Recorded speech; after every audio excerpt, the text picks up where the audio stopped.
এই বৃষ্টিমুখর দিনে আপনাদের সাথে দারুণ দারুণ দুটি ভর্তার রেসিপি শেয়ার করব। এই ভর্তার রেসিপি দুটো আপনাদের মুখে রুচি ফিরিয়ে আনতে বাধ্য করবেই। একটি ভর্তার রেসিপি হয়তো বা একটু কমন পড়ে যেতে পারে, আর একটু ইউনিক টাইপের ভর্তার রেসিপি। আশা করি আপনাদের কাছে খুবই ভালো লাগবে।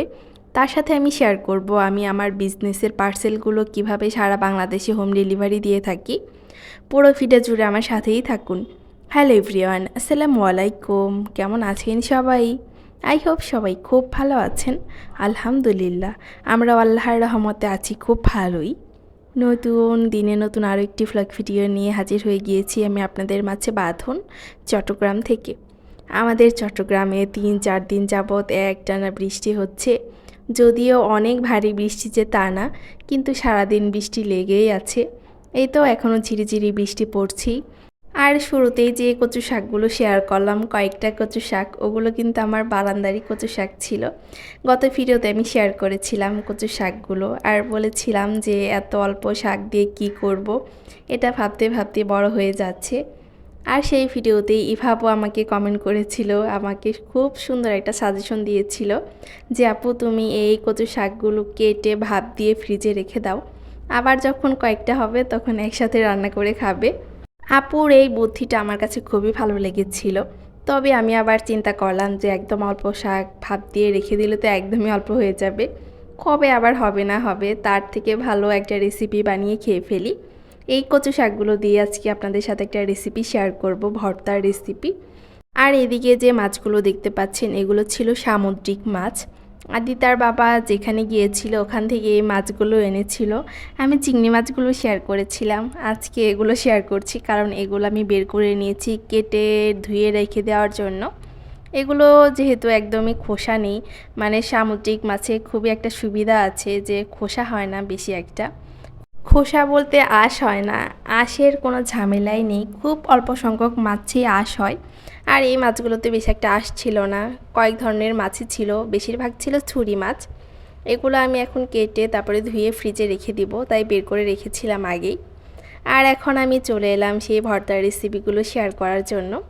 আমি প্রথমেই যে ভর্তার রেসিপিটা শেয়ার করব এটা ছিল সেই কচু শাকের রেসিপি। কচু শাকগুলো ভেজে নেওয়ার পর একদমই অল্প হয়ে গিয়েছিল, এখানে সাথে ছিল রসুন, পেঁয়াজ আর কাঁচামরিচ। আমি আর কিছুই দিইনি, আর সাথে ছিল চিংড়ি মাছ। এই চিংড়ি মাছ দিয়ে আজকে এই কচু শাকটা ভর্তা বানাবো পাটায় বেটে। একদম ছোট ছোট যে চিংড়ি মাছগুলো হয় ওগুলো আমি আলাদা করে ভাজি করে নিয়েছি। এখানে আমি প্রথমে চিংড়ি মাছগুলো বেটে নিব, তারপর সাথে ওই কচু শাকগুলো একসাথে বেটে নিব, একদম মিক্সড ভর্তা যাকে বলে। আর পাটায় বাটা যে কোনো ভর্তারই স্বাদ দ্বিগুণ মনে হয় বেড়ে যায়, মানে অন্যরকম ভালো লাগে, যদিও কষ্ট হয় তবু অনেক মজা লাগে। আজকে আমি 2 ধরনের ভর্তা বানাবো, আজকে ভর্তাময় দিন হবে, আর সাথে ছোটো মাছ রান্না করব।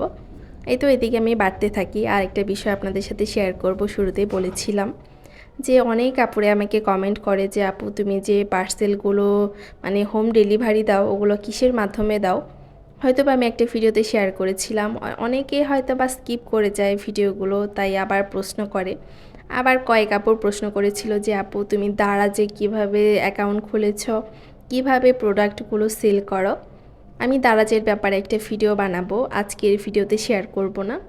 আজকের ভিডিওতে শুধু শেয়ার করব যে আমি কিভাবে সারা বাংলাদেশে হোম ডেলিভারি দিয়ে থাকি আমার ফুড আইটেমগুলো।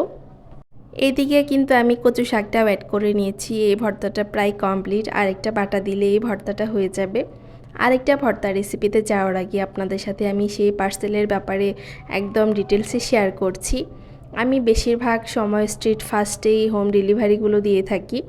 আপনারা যদি কেউ বিজনেস শুরু করতে চান, ছোটোই হোক বড়ই হোক, আপনারা যদি হোম ডেলিভারি দিতে চান, মানে একটা অ্যাপসের মাধ্যমে যদি সব কিছু করতে চান, তাহলে আপনারা স্ট্রিট ফাস্ট অ্যাপসটি ডাউনলোড করতে পারেন। প্লে স্টোর থেকে অ্যাপসটি ডাউনলোড করতে পারবেন। প্লে স্টোর থেকে ডাউনলোড করার পর এই অ্যাপসটা কিভাবে আপনারা চালাবেন সেই নিয়ে ইউটিউবে সার্চ করলে আপনারা অনেক অনেক ভিডিও দেখতে পারবেন। আমি যেহেতু মানে ওইভাবে ডিটেলসে দেখাতে পারবো না, কারণ আমার এই অ্যাপসটা ওপেন করা হচ্ছে আমি যে ফোন দিয়ে ভিডিও করি সেই ফোনে। এই কারণে আমি আপনাদেরকে সহজভাবে বুঝিয়ে দিচ্ছি, আপনারা ইউটিউবে সার্চ করলে অনেক ভিডিও দেখতে পারবেন। মানে অ্যাপসে কী করতে হবে, অ্যাপসটা কিভাবে ইনস্টল করতে হবে, অ্যাপসে কিভাবে ঢুকতে হবে, কি দিয়ে অ্যাকাউন্ট খুলতে হবে, সব কিছু ডিটেলসে দেখতে পারবেন। আমি এটাই শুধু দেখিয়ে দিলাম। আমি আরেকটা দিয়ে মাঝে মাঝে করে থাকি, সেটা হচ্ছে একদম পাঠাও যে অ্যাপসটা, কমন একটা অ্যাপস, সেটা মানে পাঠাও কুরিয়ার দিয়ে। এটার থেকে আমার কাছে এখন স্ট্রিট ফাস্টই ভালো লাগে, আর এটা আমাদের বাসার খুবই কাছে, তাই ওটা দিয়েই করি। এই তো এদিকে আমি আবারও চলে এলাম আরেকটা ভর্তা রেসিপি শেয়ার করার জন্য। এটা ছিল কাঁঠালের বিচি ভর্তা। আমি যেভাবে ভর্তাটা করি সেটাই শেয়ার করছি। অনেকে অনেকভাবে করে। কাঁঠালের বিচির যে লাল উপরের আবরণটা, ওটা আমি ফেলে দিই না। আমি শুধুমাত্র খোসাটা ছাড়িয়ে নিয়েছি। খোসাটা ছাড়িয়ে নেওয়ার পর এটা পানি দিয়ে সিদ্ধ করে নিয়েছি। আমি ভাতের উপরে দিইনি, কারণ ভাতের উপরে দিলে ভাতটা একদম লালচে আকার ধারণ করে, মানে কালচে হয়ে যায়। মানে ছাকনাটা বের করব, ধুবো, আবার দিব, এই ঝামেলার কারণে আলাদা একটা পাতিলে সিদ্ধ করে নিয়েছিলাম। তারপরে তো বেটে নিয়েছি, সাথে আমি পেঁয়াজ ভেজে দিয়েছি। পেঁয়াজটা ভেজে দিলে কি হয়, অনেকের একটা সুন্দর ফ্লেভার আসে, খেতে ভালো লাগে। আমি সাথে সরিষার তেলও অ্যাড করেছি, 1-2 কোয়া রসুন দিয়েছি, আর কাঁচামরিচ, আর বেশি কিছুই দিইনি। অনেকে এখানে কালো জিরাও অ্যাড করে, আমি কালো জিরাটা দিই না। মাঝে মাঝে দেওয়া হয়, তাছাড়া দেওয়া হয় না। খুবই সিম্পল 1-2টা ভর্তা রেসিপি শেয়ার করলাম, আর ভীষণই মজার 2টা ভর্তা রেসিপি। পাটায় বাটা ভর্তা করার পর পাটায় যে অবশিষ্ট ভর্তা থাকে, সেখানে ভাত দিয়ে খেতে এতই মজা লাগে কি বলবো। আমি 2টো ভর্তা একটু একটু করে নিয়ে অল্প ভাত নিয়ে এখন মাখিয়ে খাচ্ছি। আমার খাওয়া দেখে হয়তো অনেকেরই খেতে ইচ্ছে করবে, কারণ এটা খুবই পছন্দের একটা খাবার সবারই। আমি খুবই কষ্ট করে আজকে ভয়েসটা দিচ্ছি, কারণ বাহিরে প্রচুর সাউন্ড হচ্ছে, একদিকে বৃষ্টি হচ্ছে, পাখির শব্দ, মাইকের শব্দ, এই কারণে আমার ভয়েস দিতে আজকে খুবই কষ্ট হয়েছে। যাই হোক, শর্টকাট আজকে ভিডিওটা আপলোড করছি, তাড়াহুড়ো করে ভিডিও করেছি, আবার এডিট করেছি, ভয়েস দিয়েছি, আপলোডও দিয়েছি। যাই হোক, এখানে আরেকটা পার্সেল রেডি করার একটু ভিডিও ক্লিপ শেয়ার করছি। এখানে অর্ডার এসেছিল 2 কেজি গুঁড়ো দুধের, তাই আমার হচ্ছে পার্সেলের সাইজটা একটু বড় লাগছে। এটা রেডি করে পরে পাঠিয়ে দিব। ডেলিভারি ম্যানকে কল দেওয়া হয়েছিল, সে বিকেলে এসে রিসিভ করবে। আর চিন্তা ভাবনা করছি যে কিভাবে নিয়ে যাব, যে বৃষ্টি এখনও ঝুম বৃষ্টি হচ্ছে, এমন না যে ভারী বৃষ্টি তা না, বাতাসের সাথে বৃষ্টি হলে ছাতা নিয়ে গেলেও লাভ হয় না। তারপর এই তো মাঝখানে আর কোনো ভিডিও করিনি। এটা ছিল একদম সন্ধ্যার দিকে, কয়েকটা ফল কেটে নিয়েছিলাম। এখন আমরা 3 জন বসে ফল খাচ্ছি, এখনও বৃষ্টি হচ্ছে। আর আজকে একটু ভাজা পোড়া খেতে ইচ্ছে করছিল, তবে ভাজা পোড়াটা খাওয়া হয়নি, আলসেমি লাগছিল, তাই ফল কেটে নিয়েছি। আর আমার মেয়েটা খুবই ডিস্টার্ব করছে। আজকের ভিডিওটা এ পর্যন্তই রাখছি। সবাই ভালো থাকবেন, সুস্থ থাকবেন। পরবর্তী ভিডিও দেখার জন্য আগে থেকে সবাইকে আমন্ত্রণ জানিয়ে রাখছি। আল্লাহ হাফেজ সবাইকে।